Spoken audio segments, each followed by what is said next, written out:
Right, so basically, I'll just explain why I was doing that weird sort of like speed exercise. It'll make sense when you sort of like apply what I'm saying to it. But essentially, what I'm doing is it is a speed exercise, but it's not like traditional speed. So you may think of, I mean, let's take the bench press for example. You're doing the same exercise in a speed workout.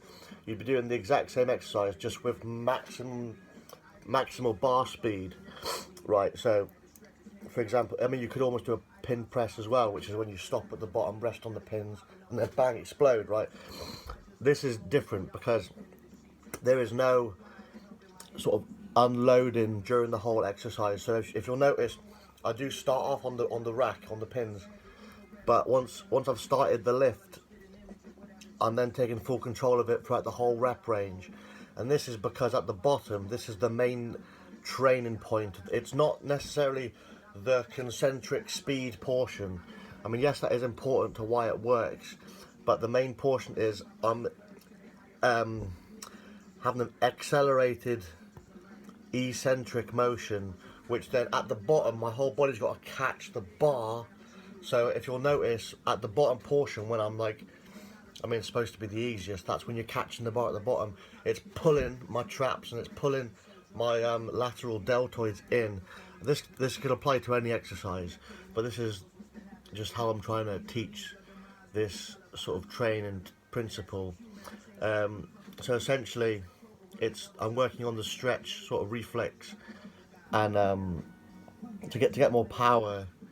It's an interesting it's a very effective way at breaking plateaus as well, because it's not the traditional focus on concentric part of the lift. It's eccentric, but eccentric loading is actually where you build the most strength and muscle anyway, because that's where your muscle is at its strongest. So if you go back to a trap bar video of mine, if you're thinking to apply this, you just simply do the eccentric portion quickly, and at the bottom then you just bounce back up. That's wrong. No, there's no portion in the eccentric phase where you rest the weight.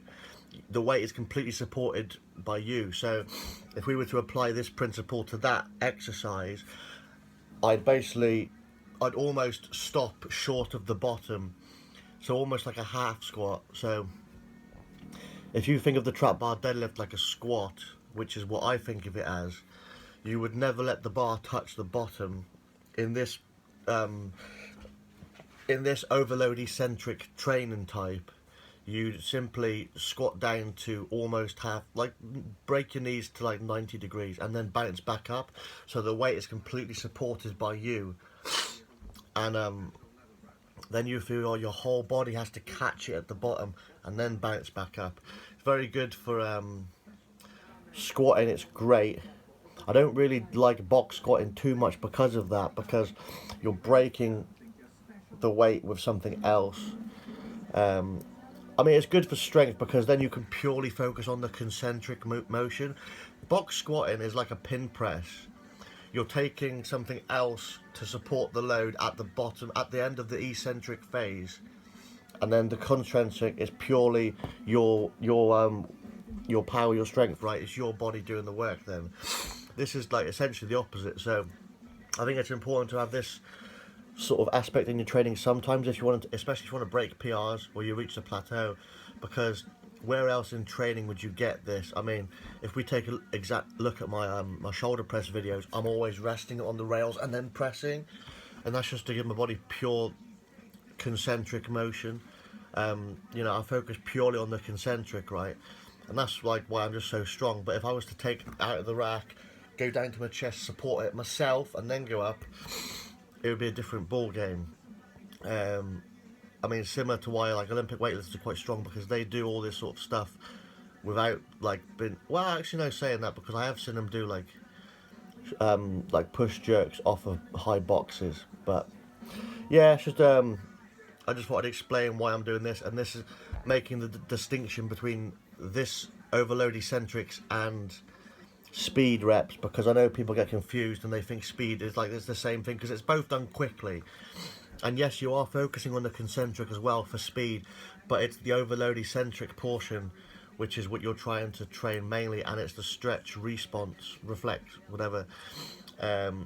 That's what you. This is why bands come into play a lot more in this side of training than speed training, because essentially speed training, you're because yes, the load does increase linearly as you get to the top, and yes, speed training is good because you develop the momentum when the weight is lighter at the bottom to push and extend at the top. But the main portion of bands, which the main effectiveness of bands, what I really like is the fact that obviously the more you pull it, the tauter it gets, and then it wants to spring back faster.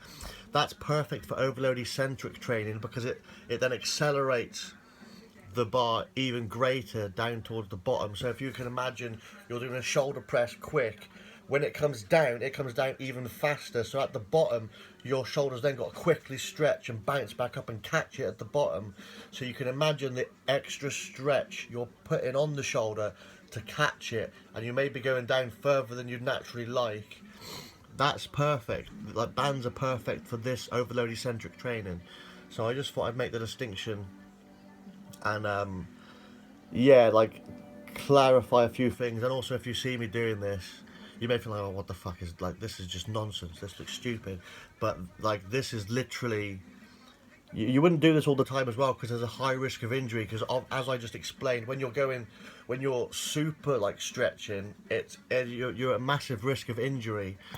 So you would not do this all the time. But if you have like maybe a speed week or power block as they call it, just, like, all sorts of terminology, it means the same thing. You would incorporate this in terms of reps. Like you saw me, I did like 8 reps, 7 reps, something like this. But yeah, because you wouldn't want to be doing, I personally, you wouldn't want to do this any more than 70% of your 1 rep max. I mean, really, speed, your maximum speed is probably about achieved at 60% of your 1 rep max if you're talking about power training, because obviously the force velocity curve, you're not going to be lifting it fast if it's heavy, and vice versa. You're not going to be getting heavy weight if it's super quick. So your maximum power is achieved, I think, at about 50 to 60%. Well, it is.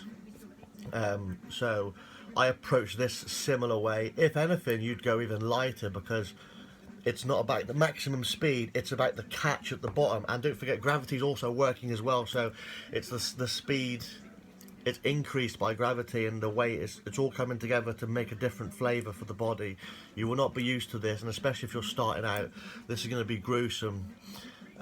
You need to be strong first before you try this. You can't just simply pick a weight, and this will not make you stronger.